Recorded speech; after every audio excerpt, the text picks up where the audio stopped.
Boa tarde a todos e a todas. Estamos aqui para mais um debate, uma live. Hoje o tema é Kant, né? Filosofia de Kant. E o texto específico é a resposta à pergunta o que é esclarecimento, de 1784.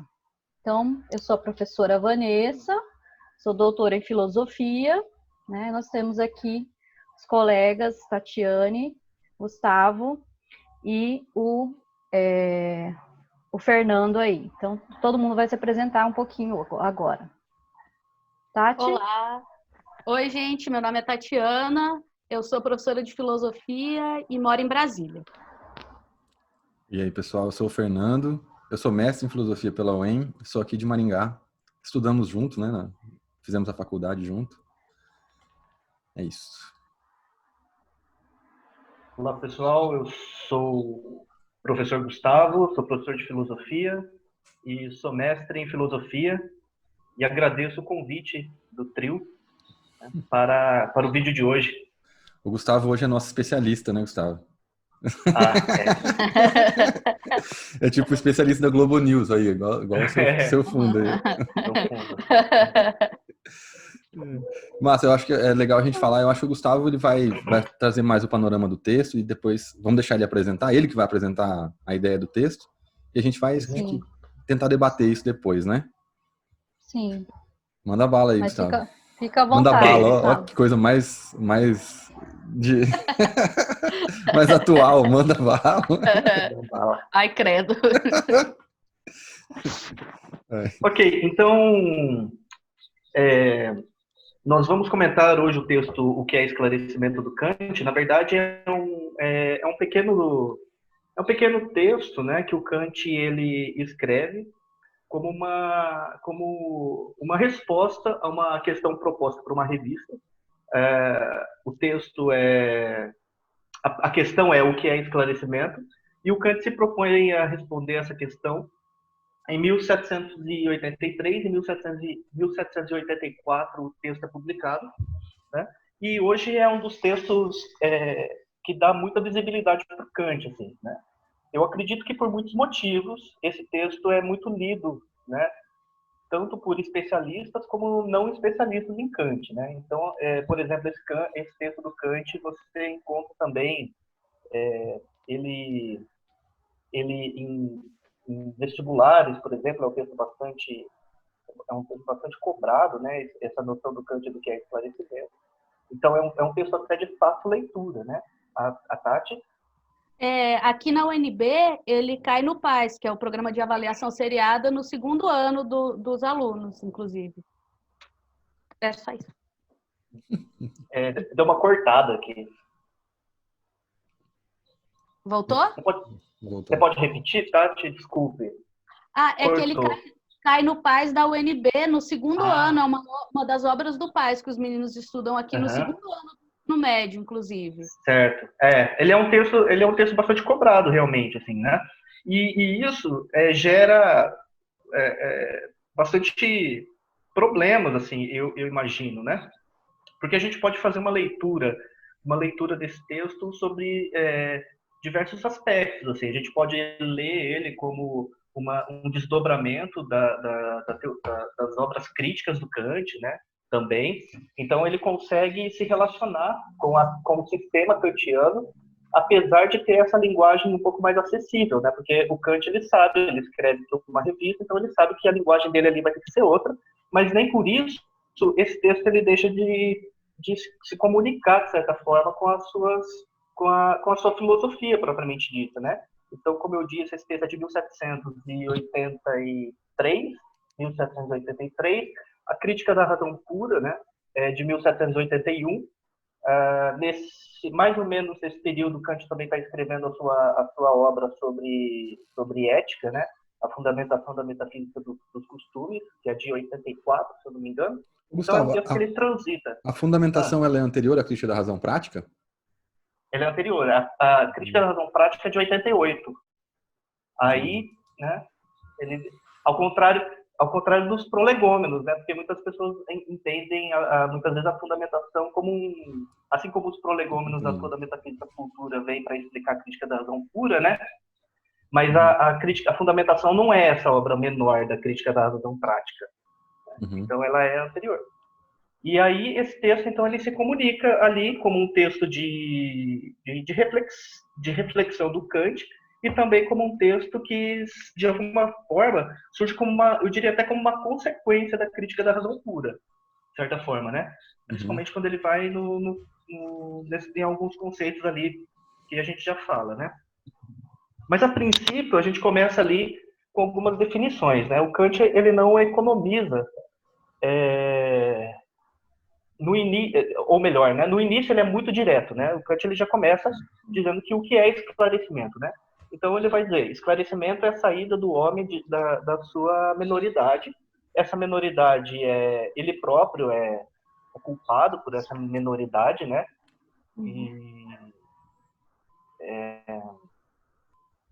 Porque, segundo Kant, é cômodo você ser menor, uma vez que você tem especialistas e tutores que podem fazer um trabalho que, na verdade, é um pouco um trabalho que é árduo, né? Um trabalho chato, né? Então, como ele mesmo diz, né? Se eu posso pagar, né? Para que alguém faça alguma coisa por mim, por que eu vou fazer?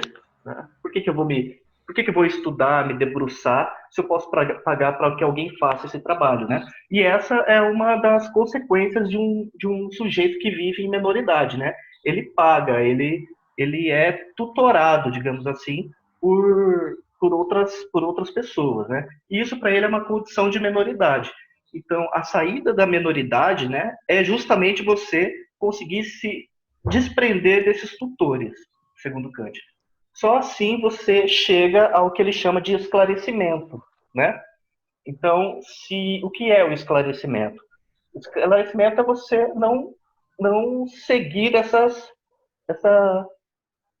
ordens, né, impostas por esses tutores, ou até mesmo não se sujeitar a esses preceitos e fórmulas, né, que a gente segue de forma irracional, né? A gente só aplica, né, esses preceitos e fórmulas.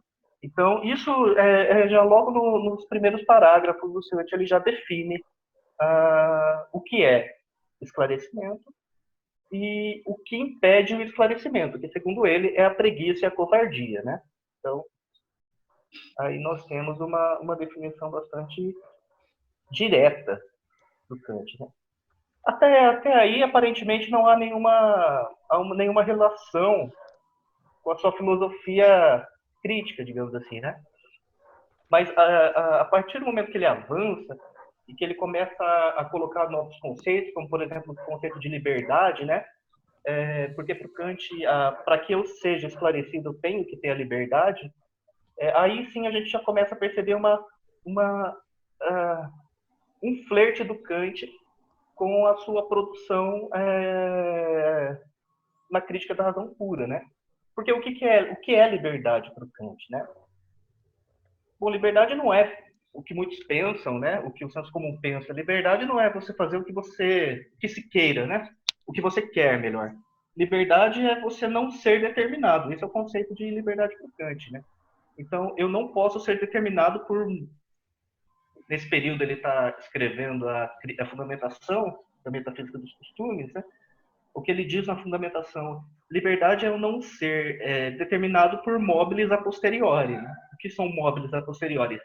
É tudo aquilo que é sensível. Então, tudo aquilo que determina a minha ação não é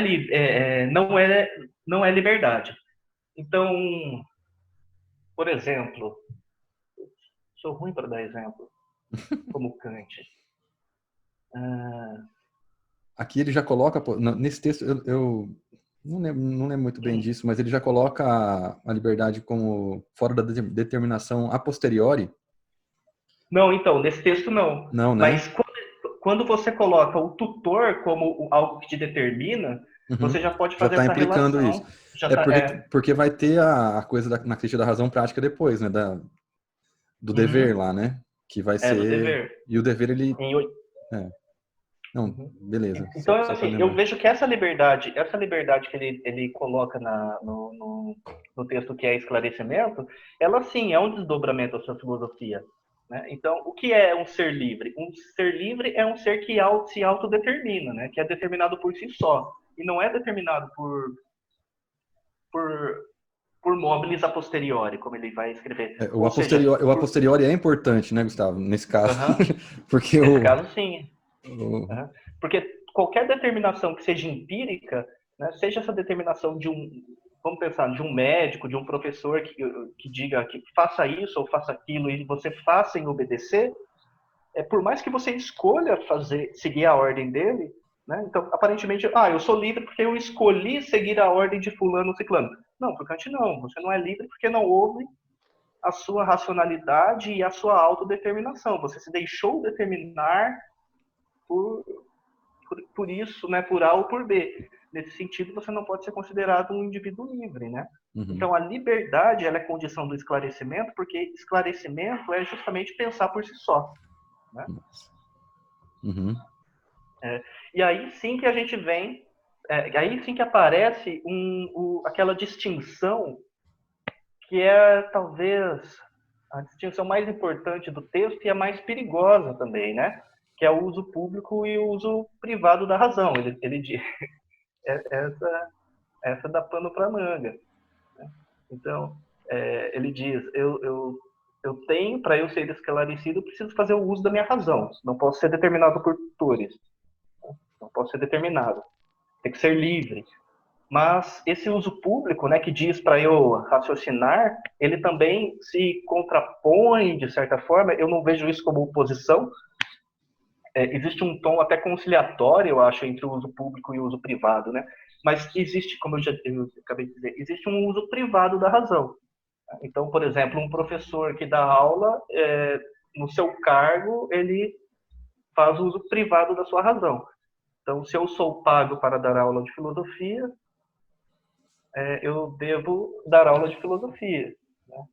E fora do ambiente escolar, eu posso fazer o uso público da minha razão e fazer críticas, né? Quando necessário, e se necessário, eu tenho que ter a liberdade para fazer críticas ao ensino, por exemplo, do meu componente curricular. Então, se um professor de química, ele é pago para dar aula de química, ele tem que dar aula de química.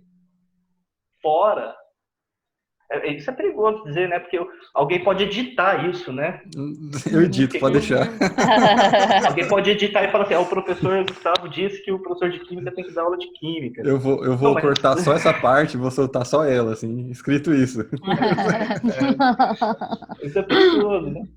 Mas eu acho que isso, esse que é o perigo, entendeu? Eu acredito, assim. Porque...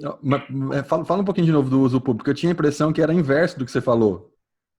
O uso público... Eu achava que o uso público era o uso durante a aula, por exemplo, não, entendeu? Não. É o contrário, né? Não, contrário. Eu sou pago para dar aula de filosofia, eu tenho que dar aula de filosofia, a minha razão ela deve estar destinada a isso, né? Não, o padre, a razão dele no uso privado, a razão dele deve estar destinada a falar sobre dar o sermão. Agora, o uso público da razão, ele pode, fora dali, fazer críticas, apontamentos à instituição, ao sermão. Mas enquanto ele é pago para dar o sermão, ele tem que dar o sermão. Enquanto eu sou pago para dar aula, eu tenho que dar aula. Digamos, eu tenho lá meu planejamento, né? Eu tenho que seguir meu planejamento. Eu acho que eu entendi onde eu fiz minha confusão. Eu fiz minha confusão porque é o uso público da razão, não de você estar em público ou estar no ambiente privado, entendeu? Não. Mas é bem fácil de confundir mesmo. Era essa a confusão na minha cabeça. Mas aí a gente tem um problema que eu acho, né? Eu acho que o problema é você achar que, por exemplo, o uso privado não te permite fazer reflexões, né? Eu acho que não é isso que o Kant está querendo dizer, entende? Porque, por exemplo, se a gente for falar de escola sem partido, né? Não sei se vocês querem entrar nesse... Vai, é legal. Vai. É para isso que estamos aqui. Por exemplo... Eu tenho um exemplo atual também para dar depois que a gente falar da escola. Tá. Por exemplo, escola sem partido, né? Escola sem partido não me permite falar de política, né? Enquanto leciono, né? Não me permite falar de política partidária. Porque então o meu uso privado, se eu quisesse usar o Kant para isso, né? O meu uso privado não me permitiria falar sobre política. Eu teria que falar sobre política lá fora, utilizando o meu uso público. Né? Só que daí eu acho que a gente teria... Vocês têm alguma ideia de como isso é usado no direito? Vanessa, eu acho que você dá aula por direito, né? Você tem alguma ideia disso ou não? Então, o que acontece no direito é que o pessoal, assim, por exemplo, teve um caso, né, que o pessoal, eles gravam a aula, né, assim, chegam a gravar a aula mas só que tem uma lei que proíbe a gravação de aula, né, é crime, né, gravar a aula de um professor, né. Então, fica elas por elas, quer dizer, o aluno grava, mas também é crime gravar, então... Voltamos. Ok? Ok. Então, qual seria o problema, a meu ver, né? A meu ver, o problema seria porque aí você tem uma contradição da razão. É a razão se contradizendo. Sei lá, se eu sou eu tenho um determinado cargo e nesse determinado cargo meu superior diz para que eu deva agredir alguém, né? Eu devo agredir alguém usando, né?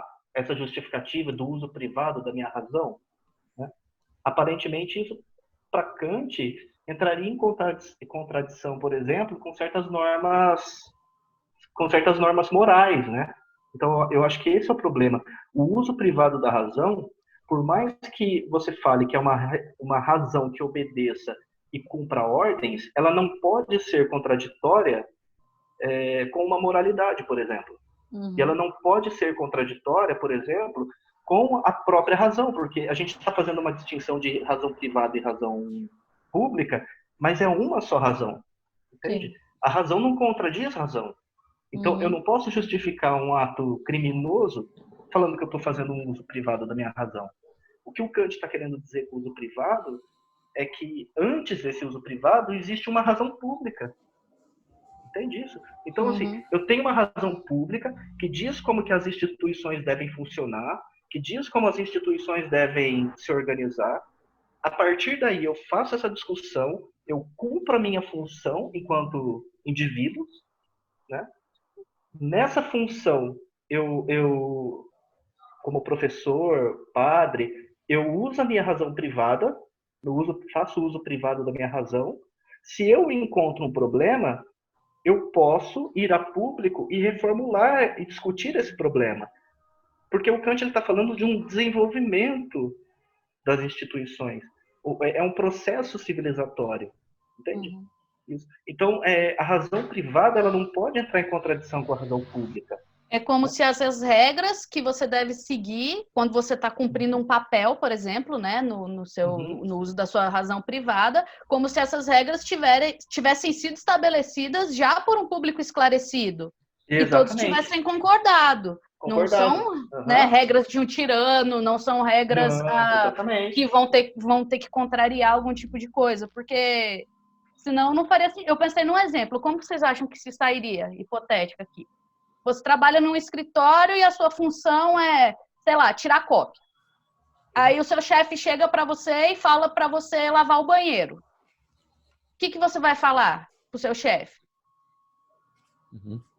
Eu acho que você pode falar, até no caso, não vou lavar o banheiro, chefe. Eu não tô aqui para isso, não é esse o meu papel. Eu vou tirar cópia, mas lavar o banheiro eu não vou. Ele não é totalmente a favor da subordinação cega. Não. Eu acho que não é nesse sentido. Desde que as regras tenham sido estabelecidas num certo consenso e esse consenso tenha sido feito com base com o povo esclarecido, com o povo já baseado em princípios racionais e não os outros princípios obscuros, que no caso aqui do texto que ele mais critica, o que ele passa mais tempo falando são os princípios, né, religiosos. Sim, é contra isso que ele mais fala, pelo menos a maior parte do texto, né? Eu acho que não seria uma insubordinação tão cega assim, não sei. Então, eu acredito nisso. Eu acredito que ele fala, ok, você tem que obedecer. Mas em outros momentos do texto, né, tem um momento do texto exatamente que ele fala que se você tem alguma observação para fazer, né, se você quer que alguma coisa da sua função, do uso da sua razão privada modifique, você tem que discutir isso com o público aprova isso. E volta em forma de lei.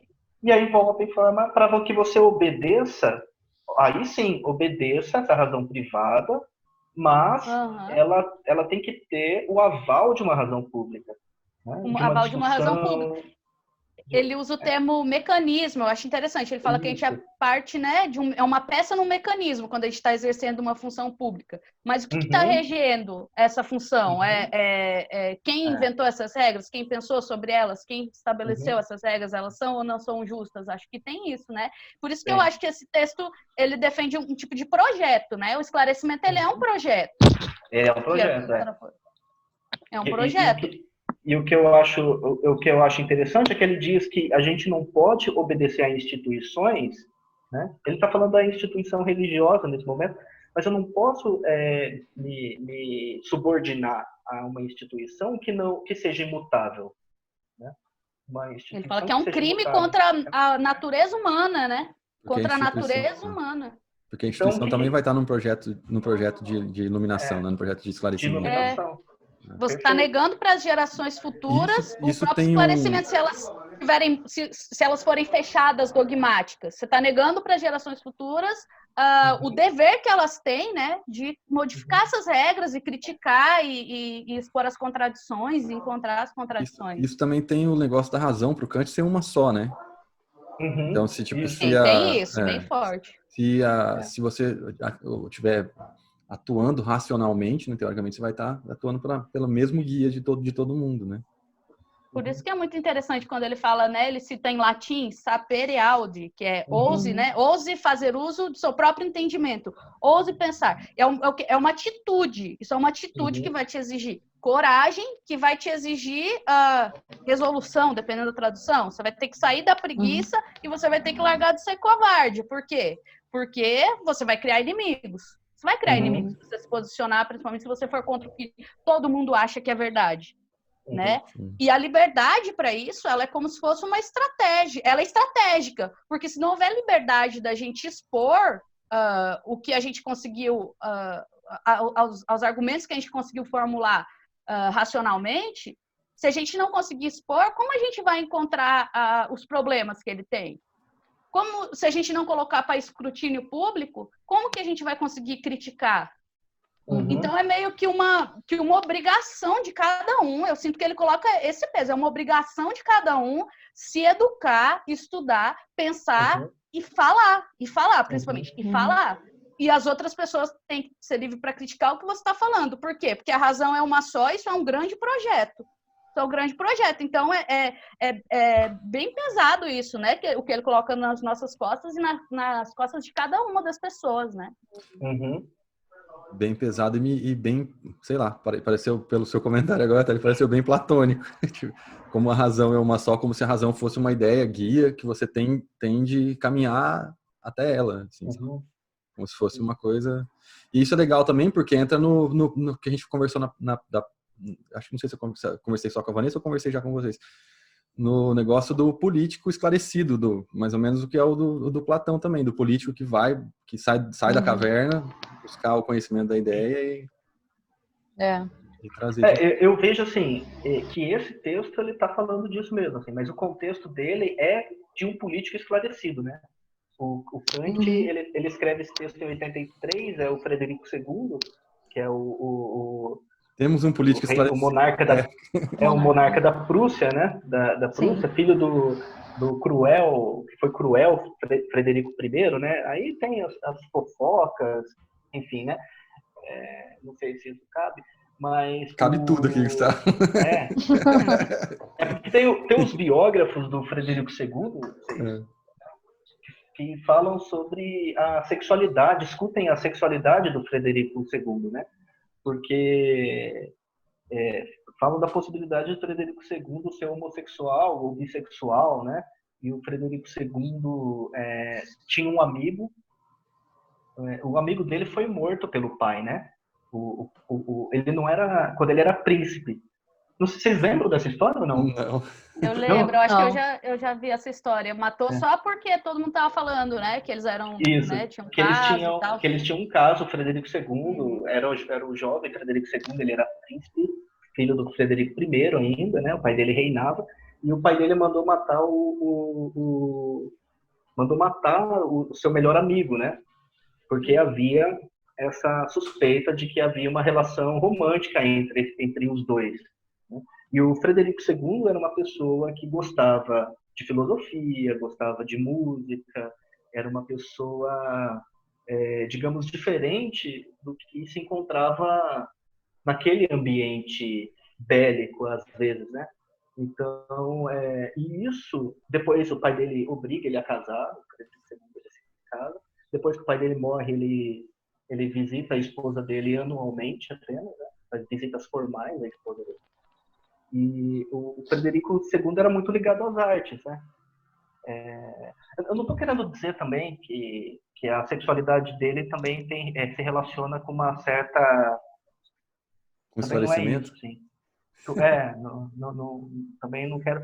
Mas o que eu quero mostrar é que o Frederico II ele tinha uma postura distinta daqueles reis que vieram antes dele, né? Ele era mais permissivo, ele deixava que se discutisse religião, então ele permitia uma discussão em relação às artes, à religião, né? E é isso que o Kant está enaltecendo no texto também, essa postura do Frederico II dos intelectuais poderem fazer esse tipo de discussão, né? Discussões acerca daquilo que é próprio da humanidade, né?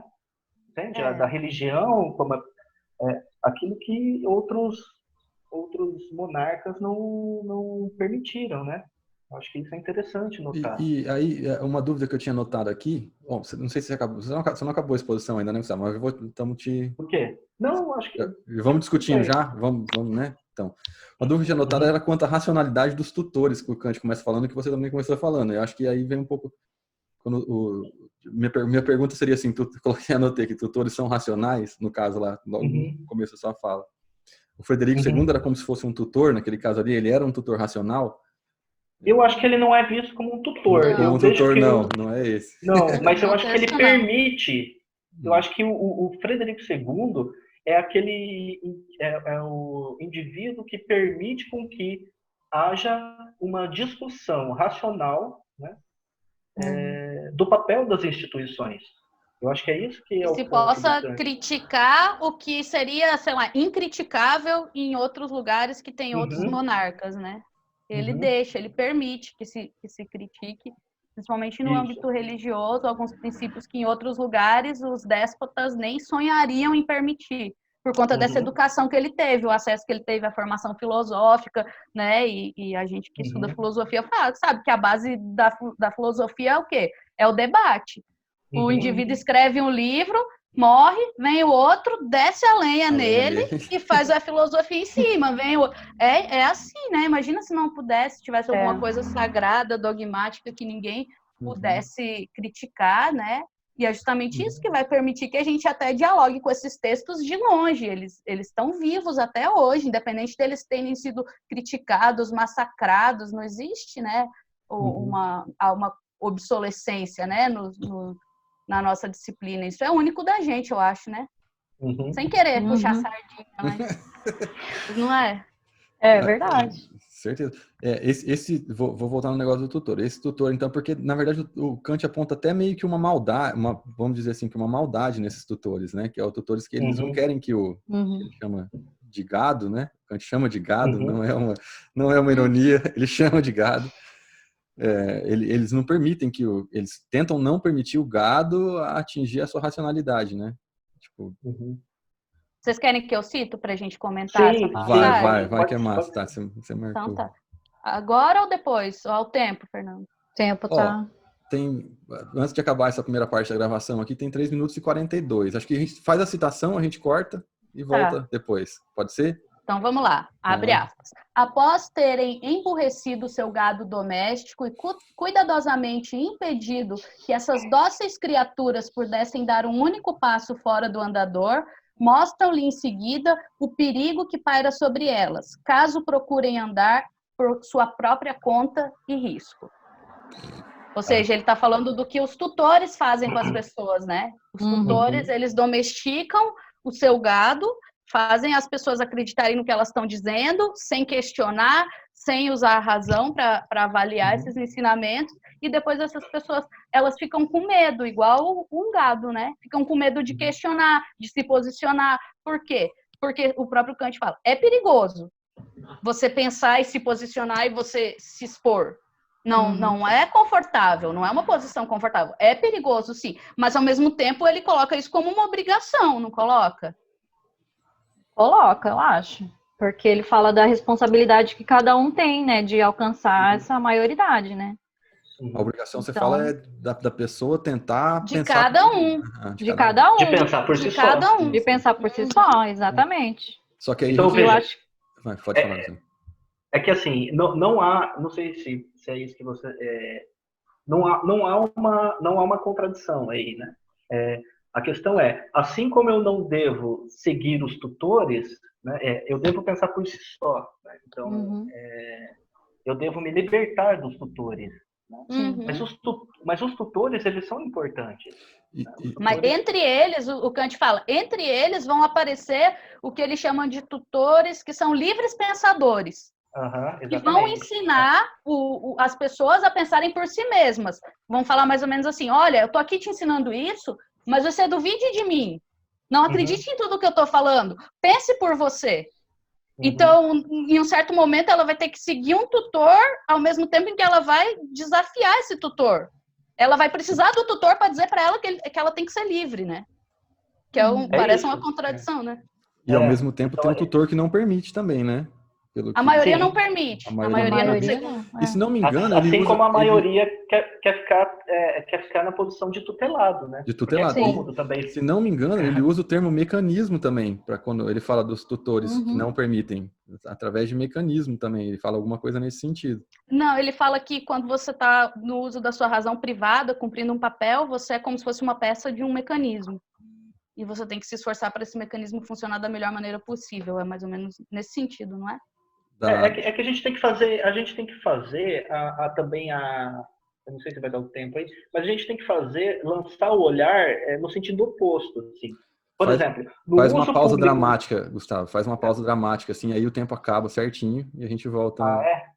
Ok, mas eu acho que eu proponho a pensar no sentido oposto. A gente tem que pensar no sentido oposto, sobre o aspecto dessa divisão de uso privado e uso público da razão.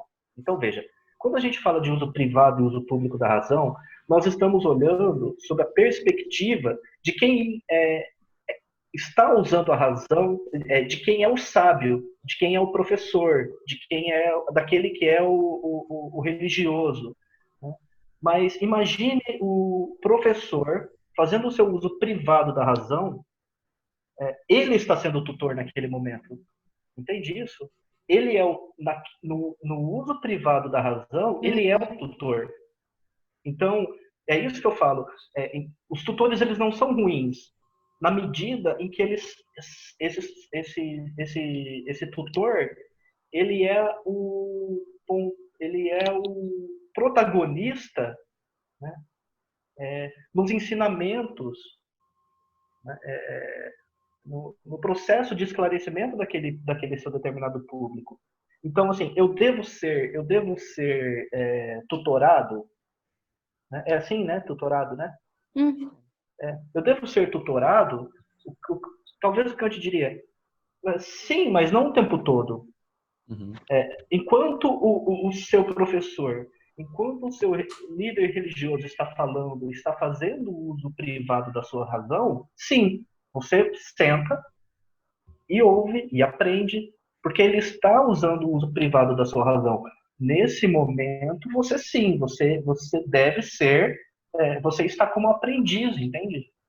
Mas isso não te impede de fazer também o uso público. Então, por isso que, assim, tem tente perceber uma sala de aula, né? Por isso que é o sentido oposto. O professor fazendo uso privado da sua razão. Agora, tente se colocar na visão do aluno. Na visão do aluno, o professor está dando a aula, está fazendo seu uso privado, aí sim, você naquela condição, você está aprendendo com ele, né? Mas agora o que o Kant está dizendo você não deve se limitar a isso. Né? Então, por isso que ao ler o texto e ele faz essa divisão uso público, uso privado, a gente se esquece muitas vezes de se colocar na posição do tutorado. E também pela maneira como ele começa o texto, parece a figura do tutor ali, ela parece ser uma coisa ruim. A maneira como ele começa, né? Tipo, depois ele vai meio que modificando isso. Então, se você não prestar bem atenção, o tutor passa a ser uma coisa não boa, porque ele vai usar termo até pejorativo, né? Usar termo de gado, por exemplo, né? Então, mas é legal ter essa perspectiva de que o tutor também pode ser bom. Mas mais ou menos assim, para o uso público você não deve ter tutor nenhum, você deve ser o seu próprio, pensar por você mesmo, né? Mas eu acho que sim. Não tem como escapar, você precisa estudar, sei lá, matemática. O seu professor de matemática vai te ensinar matemática, você vai ter que ser tutorado por ele, querendo ou não, na hora que você estiver na aula, não é?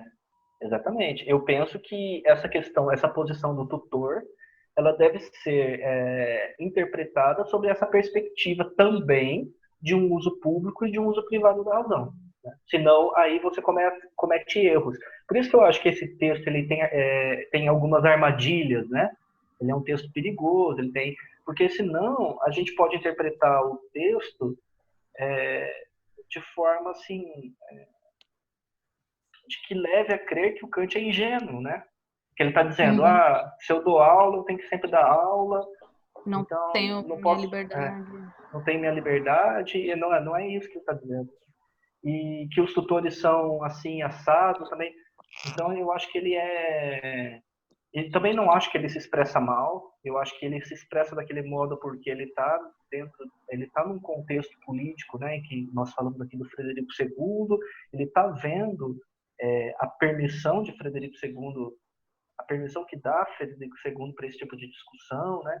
Então, é um texto também... Desafiando instituições religiosas, o que é sempre problemático, sempre foi, e não deixa de ser nessa época do Kant também, né? Ele está fazendo um ataque a alguns princípios, né, da religião da época dele, e ele está fazendo isso com todo cuidado possível, mas ele está atacando, né? Acho que sim, acho que sim. Sobre essa questão da ingenuidade aí que o Fernando tanto gosta de falar do Kant. O Kant no texto ele tem uma passagem já no final do texto, né, que ele fala: vivemos numa época esclarecida? Ele pergunta, né? Aí ele responde não. É uma coisa para o futuro, né? Então acho que o Kant não era tão ingênuo assim, né? A ponto de eu acho que ingenuidade não é o termo correto, não? né? Um otimismo, talvez. Um otimismo, acho que seria melhor, assim. Ele imagina que a humanidade uma hora vai ser esclarecida, um pouco nesse sentido, né? Não, mas é que não é esclarecido assim que a gente vai chegar num ponto, somos racionais, temos liberdade de expressão e conseguimos achar as melhores soluções para tudo. O que ele está lutando ali, eu acho, é só pela liberdade de expressão.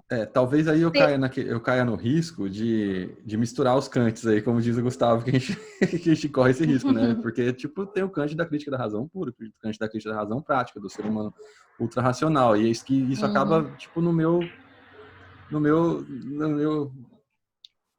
entendimento dele, assim. Então, talvez, tipo, realmente, esse texto ele não é um texto crítico, como diz o Gustavo, né? Ele é um texto para uma revista, né? Nós temos para uma revista, para as pessoas. Revista. Mas eu enxergo uma esperança de uma civilização racional ali já nesse texto. Já não tem como não enxergar, assim. Para mim, assim, né? Assim. Eu vejo esse texto até menos como um desdobramento da crítica, assim. Porque esse texto foi escrito em 83. O Kant, ele era professor de antropologia. O Kant, ele escreve... o Kant começa a dar aula de antropologia em 1772. Em 1700... como se você fosse colocar o número aqui. Em 1772, ele começa a dar aula de antropologia. Em 1781, ele escreve a Crítica da Razão Pura. Então, veja, antes de escrever a crítica, ele já dava aula de antropologia. Então, a antropologia kantiana, ela não se comunica tão proximamente. Existem três antropologias, né, no Kant, mas enfim. Essas aulas de antropologia que eu me refiro, tá? Não a antropologia moral, eu me refiro às aulas de antropologia. As aulas de antropologia de 71, 72, né? O que são essas aulas de antropologia? O que Kant ensinava de antropologia, entendeu? E a gente não pode falar que ele está fazendo simplesmente um uso privado da razão aí, Gustavo, nas aulas? Eu acho que sim, Entendeu? Mas aulas de antropologia... Porque aí a gente não pode entender as críticas como um uso público. As críticas como um uso público? Você entendeu? A crítica da razão pura? As críticas, né? As três críticas dele, críticas. né? Ué. Acho que sim. Acho que perfeito. Porque aí você entende as aulas livro. Como... Assim, estamos usando o linguajar do texto dele, né? Estamos cometendo esse crime, né? Mas assim, essas aulas que começam em 72 e terminam em 96, termina em 96 essas aulas, né? Esses cursos que ele dava anualmente, 72 a 96. Ele ensinava antropologia e ele ensinava, como ele diz, né? Eu ensino aquilo que o homem faz no mundo. É como se fosse um relato, não é essa antropologia do Malinowski, do Levi-Strauss, não é que tem essa observação participante, são relatos, né? Ele ensinava aquilo que o homem faz no mundo. E como isso está levando o homem em direção a um progresso, né? É uma exposição do agir humano, da ação humana. E eu acho que esse texto do esclarecimento é isso ao mesmo tempo. Ele está dizendo simplesmente, olha, gente, vocês têm que vocês têm que deixar de ser gado, vocês têm que pensar por si mesmo e se livrem dos tutores em algum momento. Entende? Porque é assim que a humanidade se mostra se mostra bem-sucedida, evoluída, civilizada. Então, ao mesmo tempo, esse texto, eu não sei realmente se ele está pensando, né, sendo contraditório agora. Eu não sei quando ele fala que eu devo ser livre, se ele está pensando na liberdade... Na liberdade kantiana mesmo, né? Na liberdade kantiana. Nessa liberdade. Então, ao mesmo tempo que ele diz seja livre, talvez ele só esteja dizendo seja livre. Entende? Ele não está fazendo uma relação com a crítica da razão pura. Pode ser que ele esteja, pode ser que não, né? Mas, até porque a liberdade ele vai definir ela melhor vai trabalhar a definição dela melhor na crítica da razão prática, que ele escreve depois, né? Assim, a liberdade ela aparece na crítica da razão pura, né, em 81, mas ele é mais sobre a perspectiva dos limites do conhecimento, sim, né? Uma visão epistemológica da liberdade, né? Agora, esse desdobramento prático, moral, sim, aparece depois. E assim, gente, pode falar, será Tati. que ele não estava no... Desculpa, Fernando. Não, vai, será vai que você. ele não estava num ambiente tão opressor, que ele já tinha certeza que no âmbito da razão privada, ele fala mais para o sacerdote, de novo, porque ele passa mais tempo falando para o sacerdote. É impossível um sacerdote ter liberdade, algum tipo de liberdade, quando ele está lá praticando o sermão, quando ele está conversando com a comunidade da paróquia. Aquilo ele já sabe que é dificílimo. Então, ele pega e joga tudo para a razão pública. Fora dali, quando você não está dando seu sermão, você pode dar a sua opinião sobre as contradições, você pode criticar os preceitos que você não concorda da religião. É meio que uma esperança que ele encontra para a razão poder se expressar com alguma forma de liberdade em algum momento. Será que também não é nesse âmbito assim? Porque em certos lugares, igual um oficial militar, você recebe uma ordem hierárquica, o que você vai ter que fazer? Cumprir a regra. Obedecer. Qual é o princípio dos militares lá? Se você não obedece, você destrói todo o esquema na hora que tem uma guerra lá. Não sei, não entendo nada disso, mas acho que é mais ou menos assim. Então, ali não vai funcionar você ser anárquico, assim, deixa eu usar essa palavra. Mas fora dali, quando você está fazendo seu blog, agora já fazendo anacronismos livres, quando você está fazendo seu blog, quando você está fazendo sua live com seus amigos, quando você está postando no seu Instagram, nos seus stories, Filho, você fala o que você quiser, do que você quiser, a hora que você quiser. Porque se ele não garantisse esse lugar fora, dentro ele já sabia que não teria, né? Aí pode ter a ver. Vocês me entenderam, meu Deus? Entendeu? Lógico. Eu A Vanessa pensei queria mais falar mais ou menos isso. Eu assim, me preocupo, assim, porque o Kant parece, ele faz uma defesa, digamos assim, do intelectual, assim, nesse uso público, né? Uma defesa do intelectual poder se expressar. Uhum. E até que ponto, né? E aí fazendo anacronismo com os dias de hoje, aí, até que ponto as pessoas compreendem, né, que esse uso privado, esse uso público, né? Quer dizer, que eu posso fazer uma crítica, né, construtiva em relação ao uso privado da razão, né? Então, até que ponto que as pessoas não vão, né? Porque você já pensou um padre pegar e começar a falar que Deus não existe no blog dele? Ou já imaginou, Vanessa, um pastor começar a falar de política, ó, vota em tal, não vota em tal? Que absurdo, né? Que absurdo. Que absurdo. Não é? O que as pessoas vão julgar? Elas vão julgar, né? Elas vão misturar as coisas, né? Eu acho que é isso que também um pouquinho do que a gente pode cair no que o Gustavo falou, que às vezes a gente pode cair numa inocência ali também, né, Gustavo? Tipo, do que você meio que explicou, assim, né? Eu acho que, assim, o que o Kant está querendo dizer, né, tentando, você, como um líder religioso, como professor, né, você tem um papel, você tem um papel a exercer, né? Sim. E isso isso deve ser cumprido com certa responsabilidade. Né? Uhum. É lógico que eu não posso falar de política partidária, né? Não precisa, o que eu quero dizer é que não precisa uma lei, entende? Para dizer que eu não posso dar aula, fazer política partidária. Porque eu sei que eu não posso. Não sei se está claro, assim. Será que você não estava dizendo mais ou menos assim? Por exemplo, você é o professor de matemática. Deixa eu pegar o pobre do professor de matemática.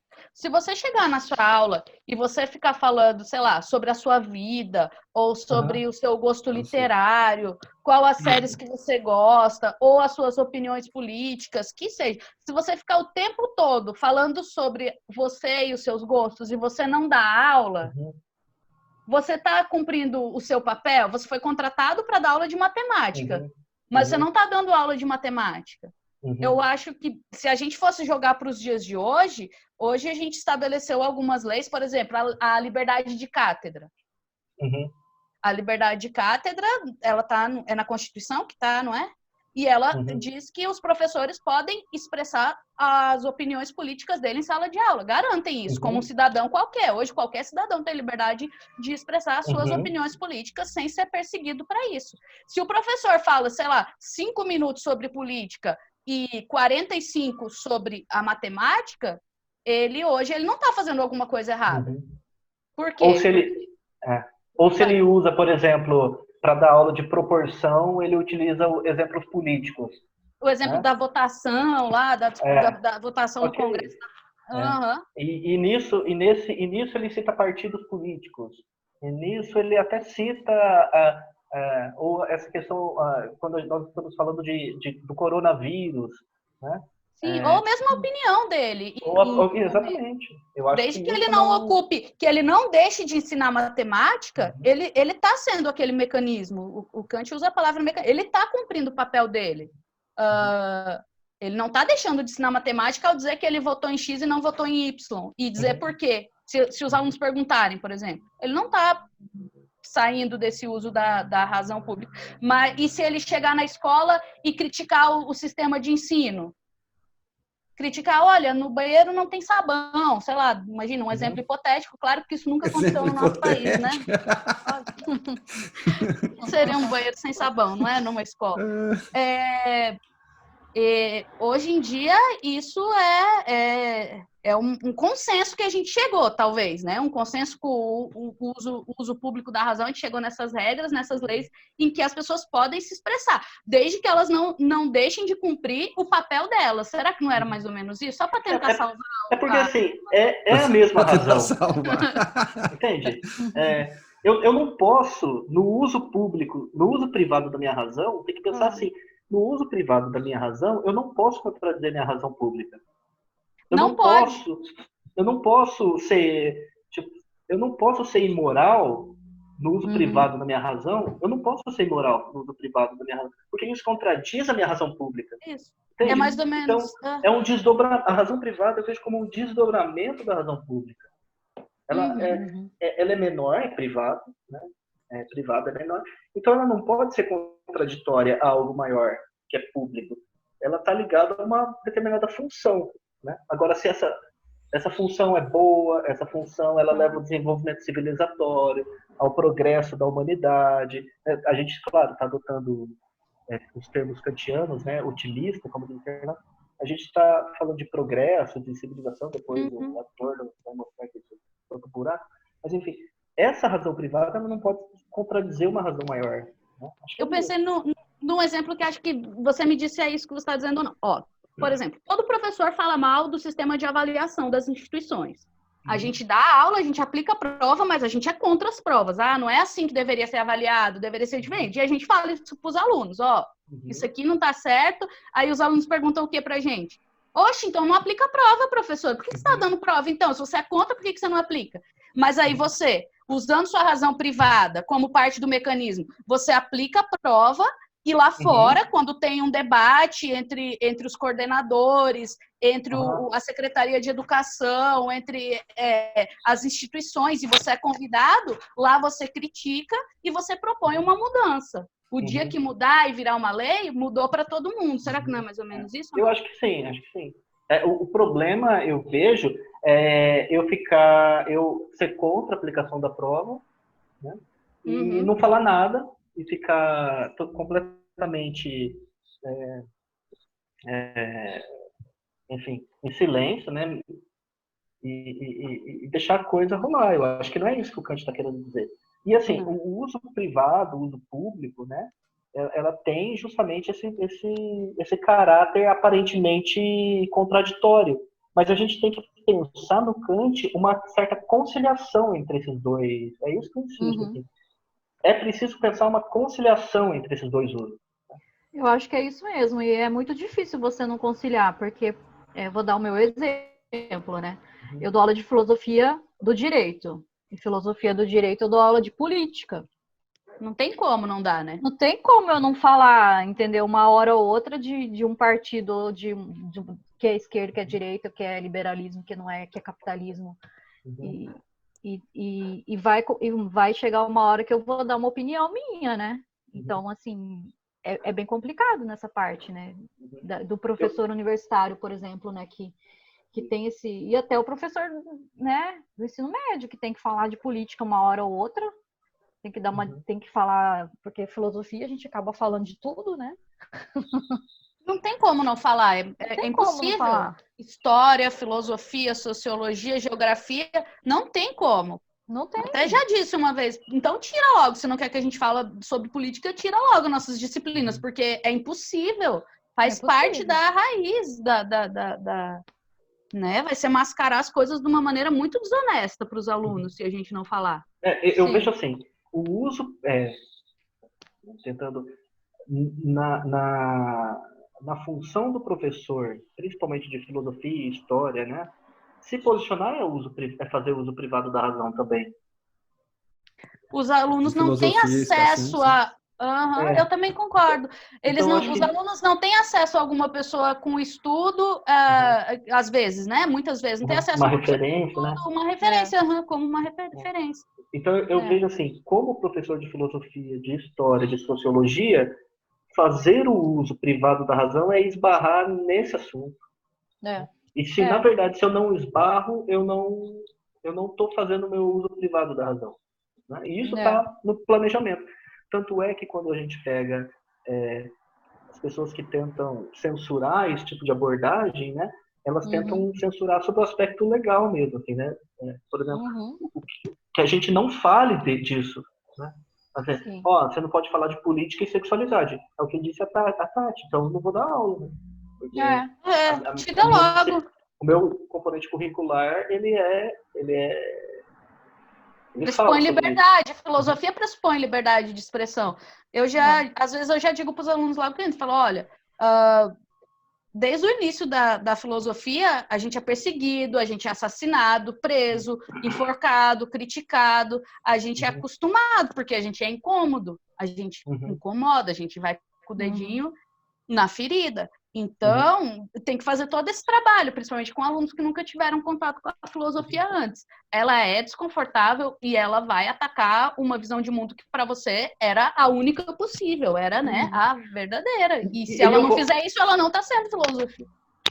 Eu vou além ainda, assim, até a própria matemática, ela tem relação com o contexto social, histórico, político. Por exemplo, eu estava lendo um livro de história da matemática um tempo atrás, e aí tinha um problema, assim, né? Por que os números romanos não têm zero?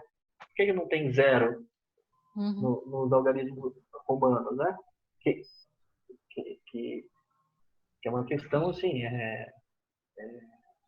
por exemplo, é o que eles chamam, né?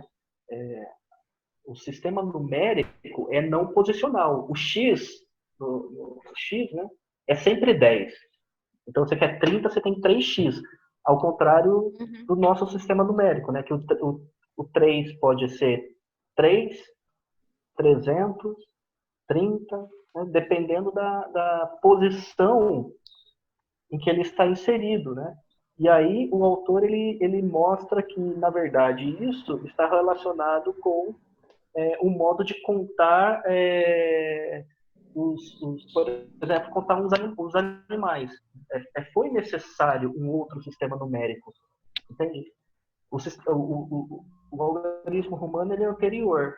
Então, por exemplo, não precisava do zero. E depois, uma questão de propriedade, né? De propriedade daquilo que é meu e daquilo que é seu, para a gente contar coisas, a gente teve a necessidade de criar um outro sistema numérico que tivesse a noção do zero. Então, por exemplo, eu tenho 3 cestos. Imagine, 3 cestos. Eu coloco uma pedrinha no primeiro cesto, quer dizer que eu tenho um boi. Eu coloco uma pedrinha no cesto do meio, quer dizer que eu tenho 10. Dá para entender? E aí eu deixo o cesto vazio. Aquele cesto, aí eu tenho 10. Entende? Então, quer dizer, a própria matemática, ela também, o seu desenvolvimento, ela também tem relação com o contexto histórico, social, econômico, político. Todo conhecimento surge disso, né? Como para resolver um problema do seu tempo, né? Então, quando a gente ensina matemática, a gente não pode também ensinar matemática como se fosse algo desprendido da história, da história.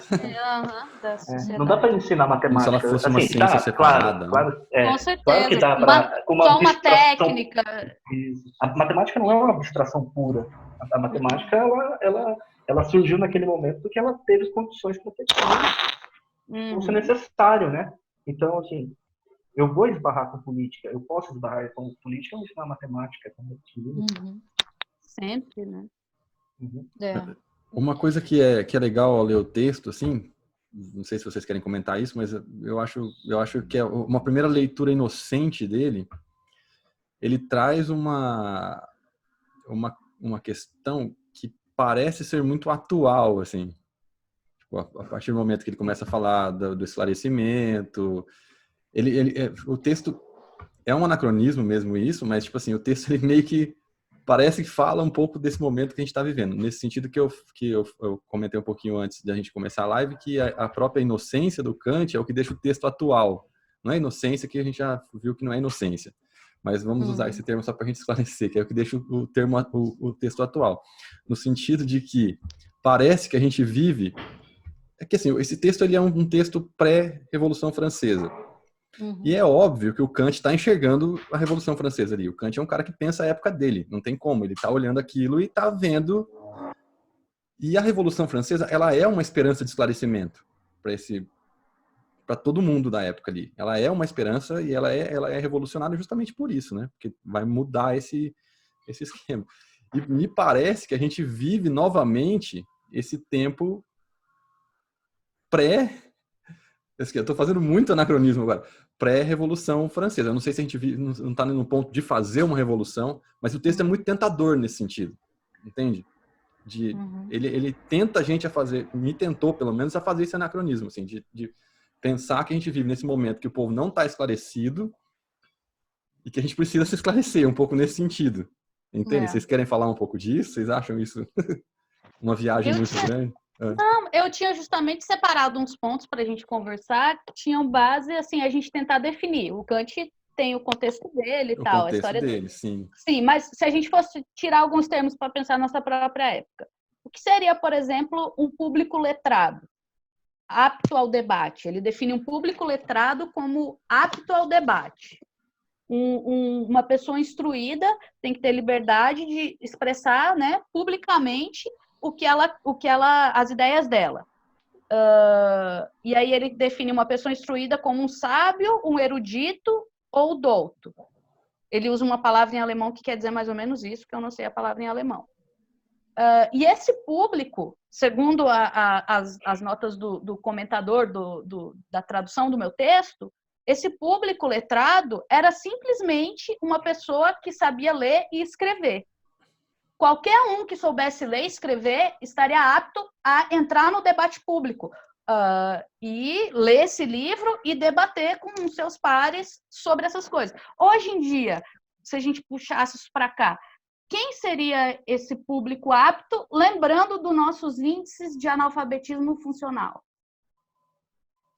Isso é muito louco, né? E acho que a sociedade... O Gustavo parece que pausa, tem horas. Assim.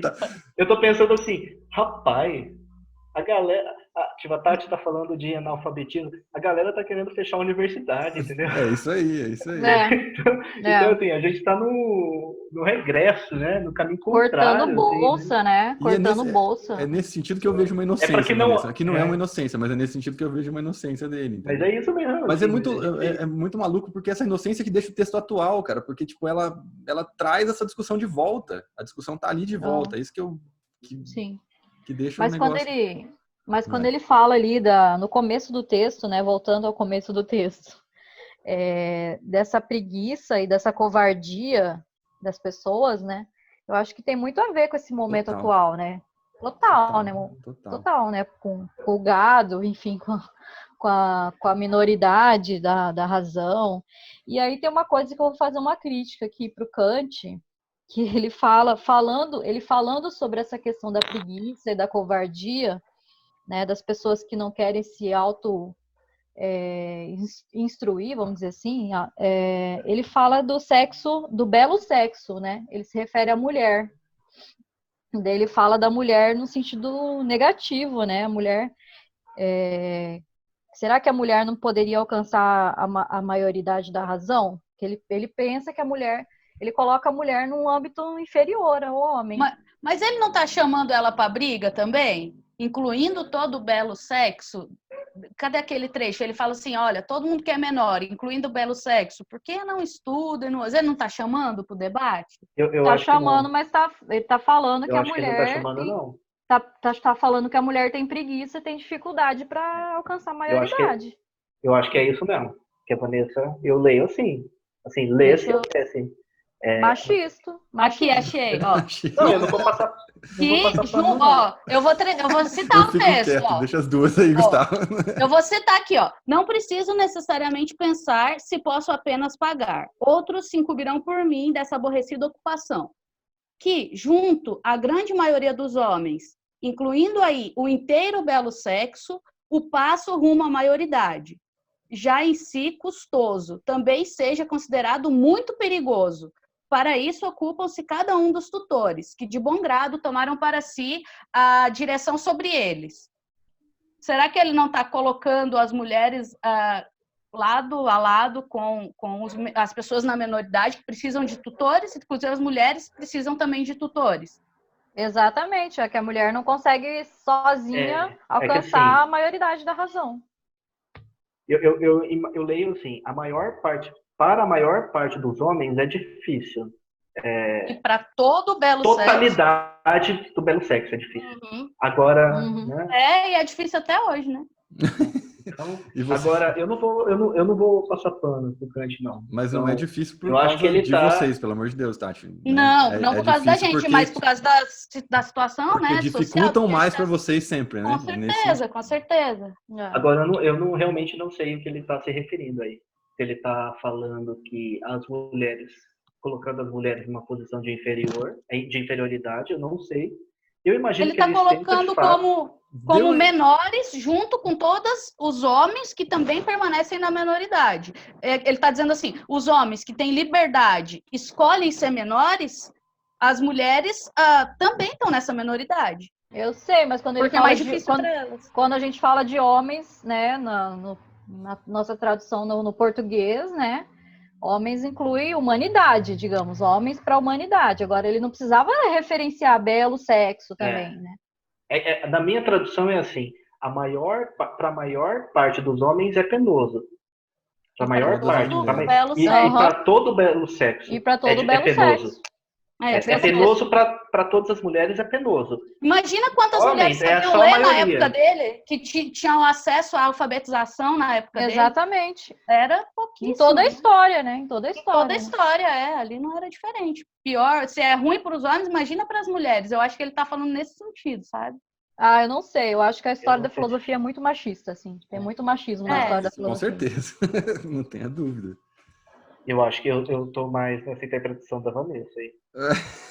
Ai, gente, eu tenho um problema de olhar esses homens que estudavam a razão de não considerar a mulher um ser humano completo. Eu tenho uma dificuldade de não faz sentido, sabe? Não faz sentido. Aquele povo depois da Revolução Francesa vai se lascar, não dá para entender, não. Mas tá, faltam 5 minutos aqui. Acho que a gente pode fazer. Vocês querem fazer umas considerações finais ou vamos dar algumas indicações, algumas coisas assim, de obras que vocês... Pode ser, fazer umas considerações finais, né? Pode ser. Acho que a consideração final fica para você, Gustavo. Você que trouxe a parada aí. Não, a minha consideração, tá? A minha consideração final é que o Kant ele tem uma linguagem difícil, né? Todo mundo... não, melhor, vou começar de novo. Kant tem uma linguagem difícil, consideração final, né? Considerações finais. Kant tem uma linguagem difícil, ele é famoso por isso, né? Grande parte dos leitores, das pessoas que gostam de filosofia, tem alguma dificuldade em ler Kant, né? Uhum. E muitas vezes ele, como citando o Schopenhauer, né? Schopenhauer diz que ele é propositalmente obscuro, porque ele não consegue explicar algumas coisas, e aí ele é obscuro propositalmente. Ele escreve mal, né? Você viu que não fui eu que trouxe o Schopenhauer para discussão hoje, hein, Vanessa? Vi. Mas eu sugiro assim que leia esse texto, que é esclarecimento, sem tentar fazer qualquer relação com a filosofia, com a sua filosofia. Uhum.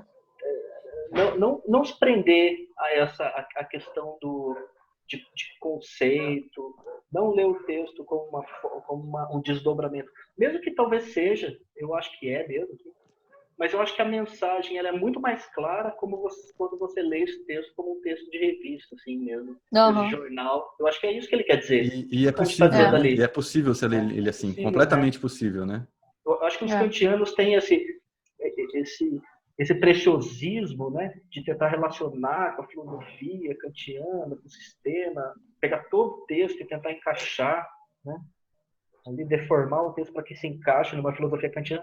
Eu acho que esse texto não. Eu acho que esse texto, eu sugiro que não filósofos leiam esse texto do modo como ele está ali, literalmente. E o que ele está dizendo ali é: deixe de ser gado. É isso que ele quer dizer. Melhor verdade. Mensagem possível para o dia de hoje, né? Assim. Ó, eu vou desconectar aqui e vou chamar de novo para a gente fazer as indicações, beleza? Faltam 3 minutos. Beleza. Beleza? Então tá. Eu já mando lá. Vamos partir para o grande finale, que são as questões aí, as indicações de séries, filmes, blogs, canais no YouTube, e livros que vocês queiram indicar, que nós possamos indicar aí para as pessoas desse tema e da filosofia em geral, acho, né? Vou falar primeiro, então, aqui. Eu vou indicar o canal um canal do YouTube que chama Estúdio Fluxo. Ele tem feito muito bem para mim durante esse período de pandemia. O Bruno, ele foi um dos criadores da Mídia Ninja e agora ele tem esse canal separado. E ele está fazendo uma série de entrevistas, inclusive o último entrevistado dele foi o Ciro Gomes. E ele é um cara que entrevista muito bem, leva muito bem a entrevista, vale muito a pena ver. E ele também tem as lives dele, que ele chama de Boletim do Fim do Mundo, que são sensacionais, assim. Ele faz uma pseudo-filosofia livre, assim, nas lives, que é muito massa de ver. Ele sempre põe uma reflexão e é muito legal. Minha indicação é essa, canal Estúdio Fluxo. Tati? Bom, eu tenho uma série de indicações aqui. Eu vou começar copiando, meu caro Gustavo. Leiam o texto e depois procurem a seguinte notícia no Google. Escola Superior de Guerra consulta o jurídico do Ministério da Defesa para saber como punir os servidores militares por declarações em palestras e redes sociais por críticas ao presidente. Você me manda esse texto que eu vou deixar na descrição, Tati. Beleza, eu mando sim. É só procurar Escola Superior de Guerra punir funcionários. Leia o texto e depois leia essa notícia e tente encaixar a razão pública e a razão privada nesse aspecto, que o documento do militar é perfeito para fazer essa análise assim, de fato. Filmes que tenha como temática o público e o privado. Eu pensei em 2. O Show de Truman, que fala disso, né? Se escapa muito do texto e tal, mas o que me veio na cabeça foi o Show de Truman, que é um filme muito interessante que fala do público e do privado. Ainda mais a gente que está vivendo numa época que às vezes dá a impressão que tem uma câmera ali no cantinho, né? Vamos ver como que ela se comporta numa pandemia. Pegadinha do malandro. A gente torce para ser assim, mas não é, né? E um outro filme um filme brasileiro chamado Nome Próprio, que é baseado num livro chamado Máquina de Pinball, de uma escritora chamada Clara Averbuch. Não sei se vocês conhecem. Não. Não. Ela é pioneira, assim, de escrever blog e tal, e aí fica essa coisa meio dúbia do que é verdade na personagem, do que é a vida dela. Eu acho muito interessante, além dela ser uma mulher maravilhosa. Documentário. Eu acho muito interessante quando o Kant chama de preguiça e covardia a culpa por a gente não ser o público, por eles lá não serem um público esclarecido, por a gente continuar não sendo aqui nessa época, né? Existe uma série de documentários do History Channel, são antigos, e tem um episódio sobre a história da preguiça. Eu recomendo ele. Então é só escrever no YouTube, documentário sobre os 7 crimes capitais, preguiça. E aí tem lá 45 minutos só sobre como a preguiça foi vista como um pecado. Vou deixar tudo na descrição depois. Ótimo. Eu queria terminar com um epitáfio de um grego chamado Timócrito. Vamos fazer o seguinte, então. O Gustavo dá a indicação e você termina com o epitáfio. Pode ser? Eu não pensei em nada para Posso indicar. falar? Tem a Vanessa também, verdade. Vai, Vanessa. Eu só fiz a introdução, né? Ué. Pensa aí, Gustavo. Bom, na verdade, eu nem tinha pensado muito, mas agora eu pensei em alguns livros, né? Por exemplo, a questão da tolerância do Voltaire, que eu acho que é interessante, e pensar e também a defesa dos intelectuais, do Sartre. O Sartre tem em defesa dos intelectuais, um texto que eu acho que é bem interessante, que também trata dessa questão da expressão, né, do intelectual aí.